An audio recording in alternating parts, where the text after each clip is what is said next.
Hello everyone, in this video I am going to show how the telematics unit communicate with the server and how the server responds back to the telematics unit with the commands. For that I am going to use a tool called Hercules.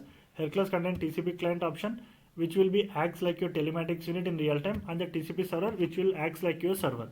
Let's check the IP of the server. For that I am using the command prompt, type IP config. You will get the IP here. Copy that and configure the same thing in the telematics. In the similar way, if you are hosting in any cloud, configure that cloud IP or DNS in the telematics unit. First, let's try to connect without opening the port. You can see it is throwing an error code connection not able to establish. Let's open the port and now try to connect again. When you click on connect, still the connection is not established. Let's check any mistakes we did. We added space. Let's remove the space and try to connect. Now it is connected successfully.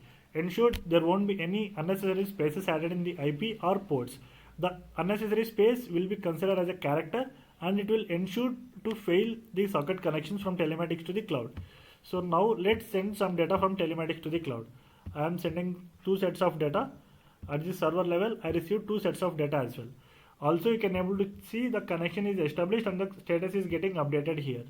Now it is at TCP level, so no need of any acknowledgement from the server by default. If you want to implement, you can implement application layer acknowledgement. In the same way, how the server communicates with the telematics unit will be shown now. Before going that, please like, share and subscribe to my channel for more automotive content. The reason why the server sends the command to the telematics is, in our earlier videos, we show how the telematics unit performs the vehicle turning on and turning off physically. At the backend, when you click on turn on or turn off option in the mobile app, the turn on or turn off command will be executed from the server to the telematics unit.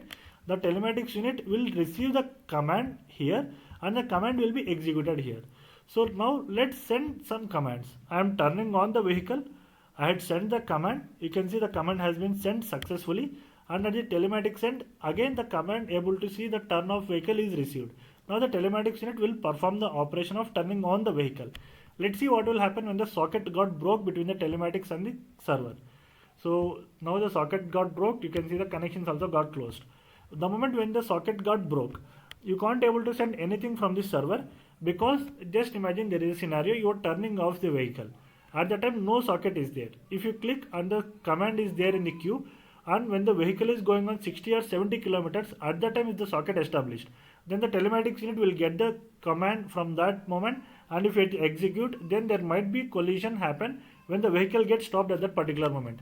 That is the reason the commands will not be initiated when the socket is got closed. Similarly, at the telematics end, the socket is getting closed automatically. The reason is like when you kept the socket open, so that the telematics unit will keep on transmit the data, and the data will be lost in some of the scenarios.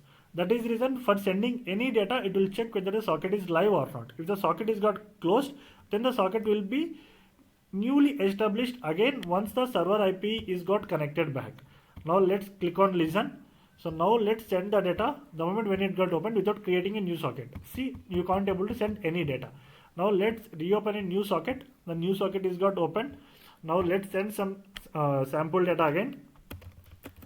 New data. You can see the telematics send the data and the server receives the new data as well. So this is how the communication between the telematics and the server will work. Please comment what you are looking from my channel in coming videos. Thank you.